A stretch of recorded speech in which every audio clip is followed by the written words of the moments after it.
Manipur gi tongan travel furup na khundaba mafam sing da chawkhat thorang gi thabak thoram sing paikhatli haina Governor Ajay Kumar Bhalla na phongdokre. Department of Tribal Affairs and Hills na sanduna City Convention da pangthokpa Bhagwan Birsa Munda gi chama yankhai suba mapok kumon thoram ga mari leinana pangthokpa Janjatiya Gaurav Diwas thoram da wafam asi phongdokhibani. Thoramadda Governor Bhalana Makataraduna, Lamdamasigi Manung Hanjanba Mafam Sing the Labor, PHC, CHC Sing the Su, Lying Pathap Chatabada Kudung Chan and Abatabak Paikadli. Leba Sigi Prime Minister Gimiti Makada PM PVTZ Mission Paikatuna, Travel Sing the Kudung Chabakaya Pibangam Kre Haiki.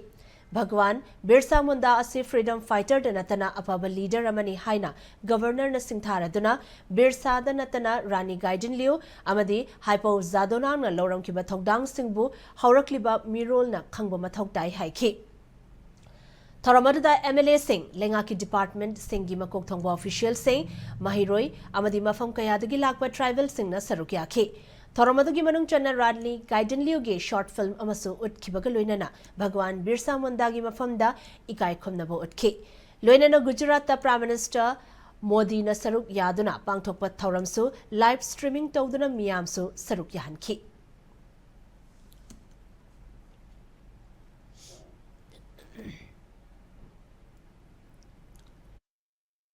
Manipur's future is closely linked to the progress and empowerment of its tribal communities, whose cultural strength, resilience and knowledge systems have long shaped the state's social and environmental landscape. When tribal communities thrive, Manipur's economic, social and cultural future becomes stronger, more stable and more harmonious for all. On this important day, let's reaffirm our commitment to strengthening harmony among all communities, preserving our cultural richness and ensuring that every tribal child has the opportunity to learn, grow and succeed. May the exemplary lives of Bhagwan Birsa Munda and Rani Gaiden continue to inspire us to build a united, progressive and self-reliant Manipur.